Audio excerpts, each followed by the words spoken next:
nakita ako sa Facebook na nag-ghost hunting sila sa lumang bahay. Gusto niya mag-ghost hunting rin tayo sa November 1? Sige, sasama ko para malaman kung sino ang duwag sa akin. Ayos, sama ako. Hindi naman ako duwag eh. Ako rin, sasama ako. Okay, sige, tara. Tara, G. Punta tayo sa lumang bahay namin. Sige, magkikita-kita na lang tayo sa November 1 ha. Bye-bye! Ang tagal naman nila Ethan at Jasmine. Tara, iwan na lang natin sila. Oo, nandito kami. Huwag niyo kami iwan. Ang tagal niyo naman. Tara na, ang alis na nga tayo. Tara. Pus. Ayan, andito na yung lumang bahay natin. Tara, tapos na tayo. Tara. Sige kung sino mata-mata ng boting ito, siya yung papasok sa loob at magsisilbing ilaw niya lang kaya ang kandila ha. O, papaikutin ko na.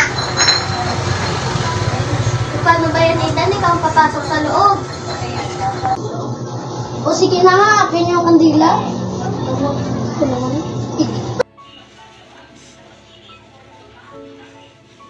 Nakakatakot naman dito. Oh, bakit may bula dito?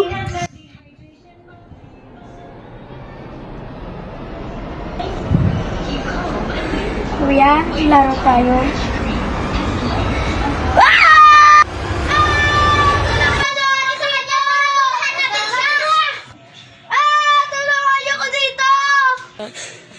Uy, ano nangyari sa'yo? Ba't ka sumisigaw? May nakita akong batang multo, inaya niya akong maglaro. Talaga? May nakita ka? Wala naman, saya ng pagpunta namin dito. Oo nga!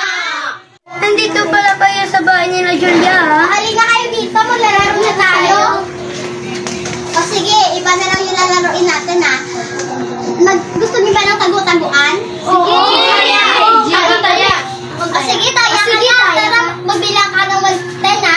Magtatago na tayo, bilisan niyo na. Tara.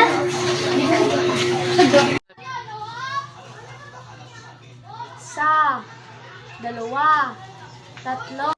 Naguta? Nandito ka pala. Naguta? Ito ka pala.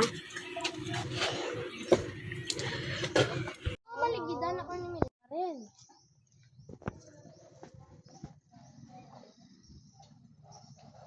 Hi, Janice.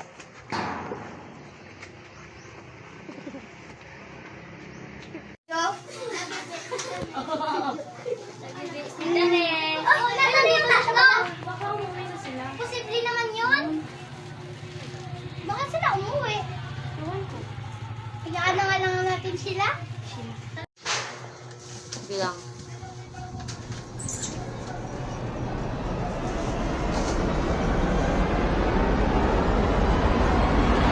Ba't mo kami pinatay? Wala naman kami ginawang mali sa'yo, ah. Ba't mo ginagawa pa sa amin?